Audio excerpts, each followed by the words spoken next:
निसर्गाच्या खुशीत तो पाऊस आला. महाराष्ट्राच्या पर्वतावर आनंद बरसला. सख्यासोबत निघालो ट्रेकिंगला, नव्या स्वप्नाची दुनिया सजवायला.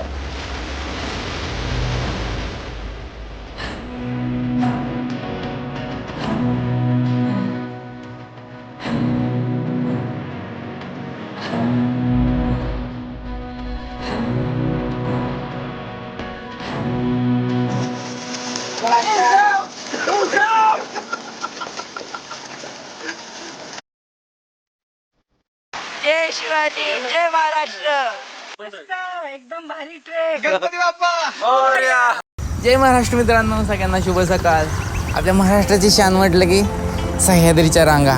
तुम्ही थंबनेलमध्ये पाहिलंच असेल. आज आपण ट्रेक करतोय अंधारबन ट्रेकसाठी आपण स्टार्ट केली जर्नी मुंबईमधून, आणि त्यासाठी अंधारातून सुरुवात केली. आता सकाळचे वाजले 4.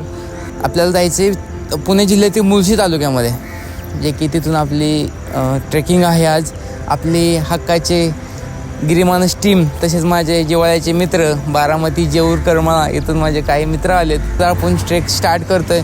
त्यासाठी माझा मित्र शंकर आणि आम्ही दोघंजण आज ट्रेकिंगला सुरुवात करतो आहे मुंबईपासून. आपल्याला आता 4 वाजलेत. आपल्याला 7-7:30पर्यंत मुळशीमध्ये पोहोचायचं आहे, जे की 117 किलोमीटर आहे.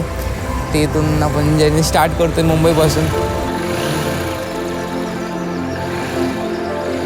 शांत पहाटेच्या वेळेत वाऱ्याची शीतल झोक आणि पक्षाचा किलबिलाट, निसर्गाचे अप्रतिम सौंदर्य अनुभवत आहोत. बाईकच्या गतीसोबत निसर्गाच्या गप्पा ऐकताना प्रत्येक वळणावर नवीन रोमांच आणि आनंद वाटतोय. आजचा दिवस फक्त आपला आहे, निसर्गाच्या खुशीत हरून जाण्याचा आणि त्या अद्भुत क्षणाचा आनंद लुटण्याचा. विषय पुढचं काही सुद्धा दिसत नाहीये. मस्त 20च्या स्पीडने गाडी चालू आहे, पण आपलं अंतर कव्हर झालंय. 7:30 पर्यंत आपल्याला पैशाचा पोहोचतोय. मित्रांनो, आपण निम्म्यापेक्षा जास्त अंतर कव्हर करून पुढे आलोय. आता आपल्याला इथून फक्त 38 किलोमीटर अंतर बाकी आहे. 38 किलोमीटर आपण इथून अंतर निवे गावामध्ये गेलो ना, तर तिथे आपल्याला गिरीमानस टीम आणि आपले जे फ्रेंड्स आले त्यांची भेट होईल.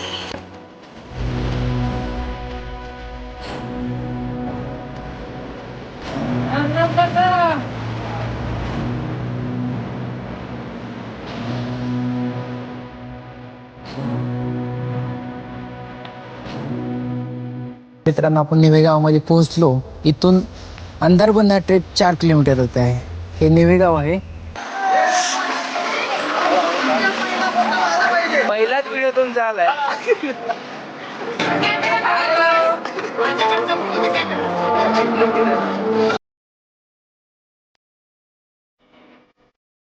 तर हा ट्रेल रूट आहे. सगळा जंगल म्हणा किंवा पायवाट, धबधब्याचा रस्ता, यातून हा सगळा रस्ता जातो आपला.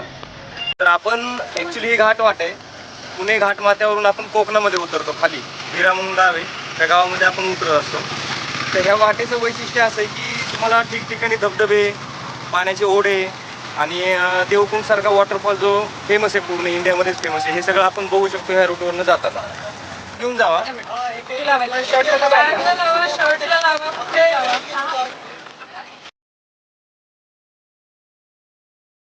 राम राम मंडळी. अंधारबन डार्क फॉरेस्ट ट्रेक आपण आज करणार आहोत. चला काकडे. अरे नानकटे.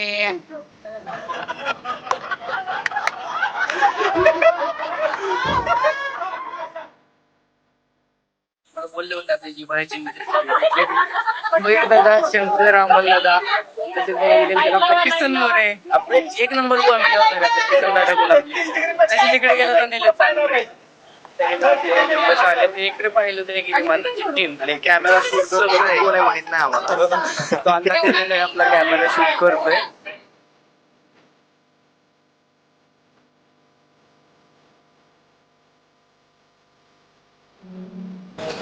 आपण पाचशे एंट्री मध्ये इथे आलोय. एंट्री आपण करतोय आणि पुढे आपण टेकला स्टार्ट करतोय.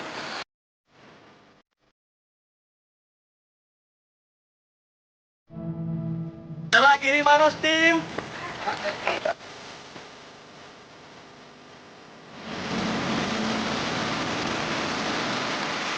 मित्रांनो, आपण आज महाराष्ट्रातील प्रसिद्ध अंधारबन ट्रेकला आलो आहोत. इथले वातावरण अगदी अद्वितीय आहे. दाट जंगल, सतत चहूकडे पसरलेला धुव्वटा आणि विविध पक्ष्यांच्या आवाजांनी मन अगदी प्रसन्न होतं. या जंगलातला पाऊस आणि धुव्वट वातावरण या ठिकाणचे खास वैशिष्ट्य आहे. आपला ट्रेक साधारण 13 किलोमीटरचा आहे, जो अगदी सुरेख धबधबे आणि नदी दरीतून जातो. या ट्रेकमध्ये आपल्याला विविध प्रकारची वनस्पती आणि प्राणी बघायला मिळतात. चला तर मग या अद्भुत अंधारवन ट्रेकचा आनंद लुटूया आणि निसर्गाच्या कुशीत हरवून जाऊया.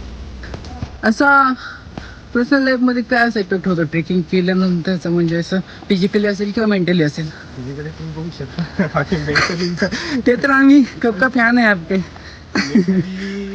ॲक्च्युली काय होतं की तुम्ही शहरी लाईफ जे असते किंवा आपल्या गावाकडची जी लाईफ असते ओके, त्याच्यामध्ये तुम्हाला रिलॅक्स व्हायला किंवा निसर्गाशी जोडण्यासाठी वेळच भेटला नाही कधी स्वतः. बरोबर आहे. अशा वातावरणात ज्यावेळेला आपण येतो हं. तेव्हा स्वच्छ हवा, आजूबाजूचा हिरवा निसर्ग, ओके, पाऊस, वारं, या सगळ्या गोष्टी ज्या असतात त्या तुम्हाला आतून असं उल्हासित करून बघा, कनेक्टिव्हिटी किंवा कनेक्शन्स मैत्रीचे कसे जुळतात की आता योगायोग आहे की आपण निसर्गाच्या सानिध्यात जाण्यासाठी एका टीम सोबत आलो आणि ते सगळे टीम एकत्र आले आणि त्यांनी सगळ्यांनी या निसर्गाच्या सानिध्याचा आनंद घेतला, तर ती त्या टीमची ऑटोमॅटिकली आपुलकी वाढते आणि ते खूप जवळचे वाटायला लागतं. खरंच खूप जवळचे वाटते. आता सध्याला गिरीमानची टीम आणि हे सगळे मेंबर्स, आणि खूप सुंदर असा एक्सपिरियन्स आहे. अच्छा. मित्रांनो, अंधारवन ट्रेकचा थकवणारा पण आनंददायी प्रवास पूर्ण केल्यानंतर आम्ही सगळे एकत्र बसलो आणि प्रत्येकाने घरून आणलेलं खायला सामान खाल्लं. आपण सगळे एकत्र बसून खाताना ज्या गप्पा, हसणं, खदळणं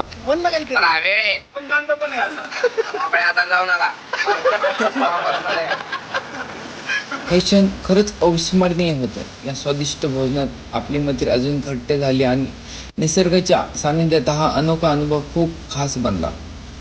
अशा क्षणांनीच तर जीवनाची खरी मजा, नाही का? लोकांना ते पाहून भीती वाटते. तुम्ही त्या हातात घेऊन त्याची डिटेल्स देताय, म्हणजे हे काय टाकतं, काय आहे का, म्हणजे काय आहे? त्याचं रहस्य काय आहे? मुळातच भीतीचं कारण काय असतं, नॉलेज त्या प्राण्याबद्दल किंवा त्या वस्तूबद्दल नसणं, त्याच्यातून भीती निर्माण होते.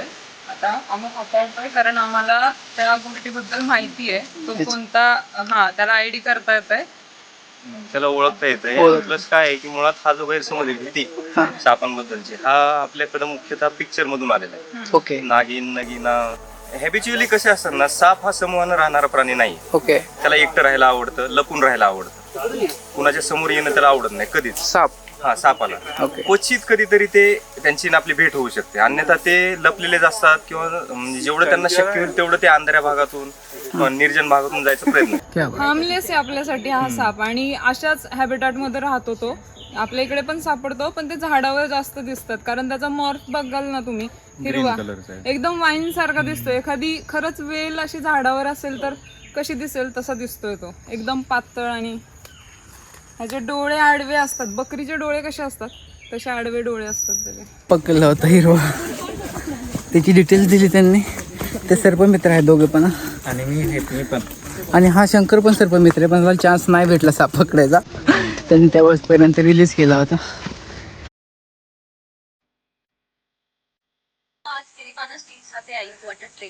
हमारी फ्रेंड ट्रुप्ती बालेकर ट्रेक स्टार्टिंग से तो घना अच्छा होता, पण बारिश नहीं हो रहा, थोड़ी गर्मी आणि उतरताना घन तकलीफ होतं बस. पहिली गोष्ट होते रिफ्रेशमेंट, आणि दुसरं म्हणजे तो आपला इतिहास. ओके. की आपल्या राजांनी किती गड किल्ले बनवले, कसे बनवले, अच्छा. आणि त्यांना पार करणं किती कठीण होतं. ओके. आणि त्यांनी कुठल्या परिस्थितीतून स्वराज्य निर्माण केलं, आणि आपण हिंदुत्व कसं जपलं पाहिजे. ए क्या बात आहे. अंधारवन म्हणजे अंधारलेलं आणि वन म्हणजे मळा मळा किंवा जंगल असं तुम्ही म्हणा. अंधारवन सुरेख ट्रेक आहे. ट्रेकपेक्षा ट्रेल. यात साधारणतः 5-7 किलोमीटर चालायचे, 8 किलोमीटर चालणं असेल, पण अप्रतिम, स्वर्गीय, अतुलनीय असा हा ट्रेल.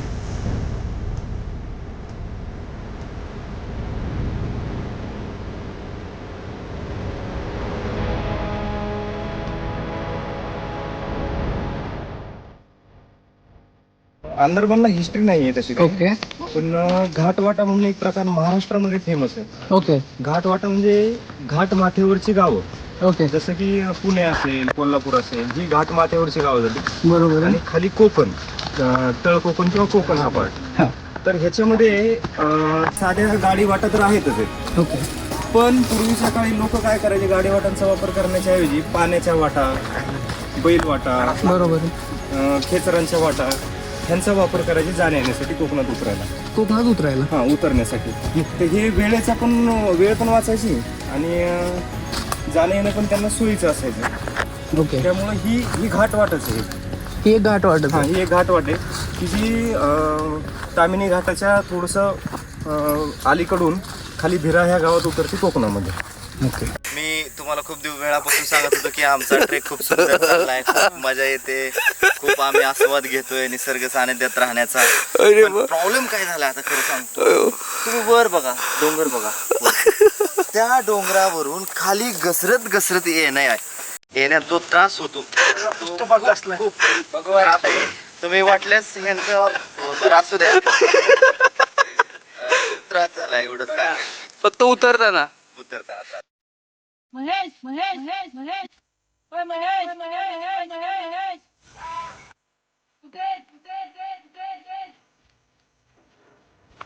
पोहोचलो इथं पाहिजे. फर्स्ट मॅन पण पुढे गेले, लास्ट मॅन पण मागेत. लक्षात येत नाही की आम्ही कुठं थांबलोय. की फर्स्ट मॅनने आपल्यासाठी एक सिग्नल ठेवलाय की आपल्याला इथून यायचंय. 3 दगड ठेवलेत एकावरती एक, कारण तिकडे दुसरा एक रस्ता जातोय, त्याच्यामुळे कदाचित त्यांनी हे केलं असेल की आपल्याला इथून जायचंय. तर ही एक सिग्नल असते, जंगलामध्ये कुठलंही नेटवर्क भेटत नाही तुम्हाला.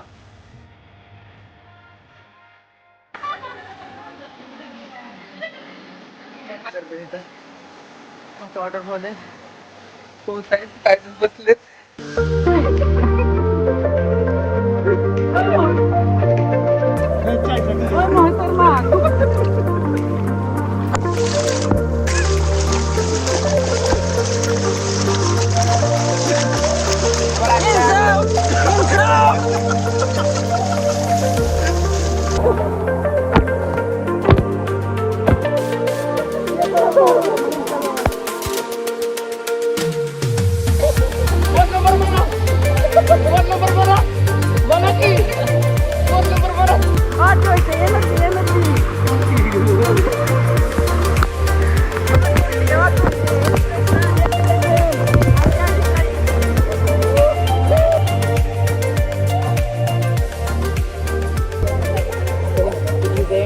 मस्त इथं वॉटरफॉलमध्ये आंघोळ केली, सगळे मित्र मस्त भिजलेत, मस्त पाण्याचा आनंद घेतला सगळ्यांनी. चला सगळ्यांचे धन्यवाद आणि भेटूयात अशाच एका नव्या व्हिडिओमध्ये.